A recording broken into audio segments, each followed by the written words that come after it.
அதுதான் விழிப்புணர்வு. 1000 ரூபாய்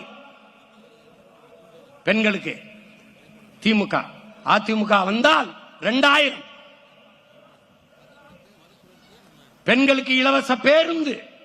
அதிமுக ஆட்சிக்கு வந்தால் ஆண்களுக்கும் இலவச பேருந்து. இலவசமாக ஒரு பேருந்தை ஓட்டுகிறது ஒரு அரசு. 1 லட்சம் கோடி அந்த பேருந்துக்கு போக்குவரத்து துறையில இழப்பு இருக்குது, கடன் இருக்குது. 1 லட்சம் கோடி கடனை வைத்துக் கொண்டு இலவசமாக பேருந்து ஓட்டுவோம் என்று சொல்கிற ஒரு அரசு அரசா தரிசா என்பதை அறிவு சமூகம் சிந்திக்கணும்.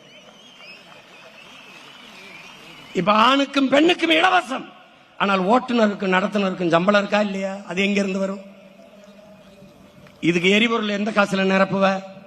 புதிய பேருந்து எங்கிருந்து வாங்குவ? இந்த பேருந்து பழுதானால் சீரமைக்க காசு எங்கிருந்து எடுப்ப? எப்படி? சகிக்க முடியாத மின்கட்டண உயர்வு. அப்புறம் எப்படி மின்துறைக்கு 1 லட்சம் கோடிக்கு மேல இழப்பு?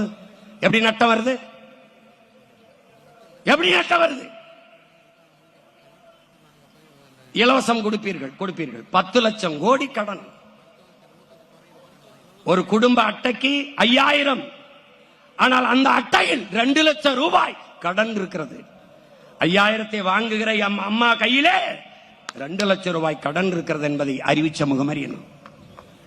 இதை நீ சிந்திக்க தொடங்கி விட்டால், விழிப்புணர்வு அடைந்து விட்டாய், மாற்றத்திற்கான அரசியல் பிறந்து விட்டது. இவ்வளவுதான்.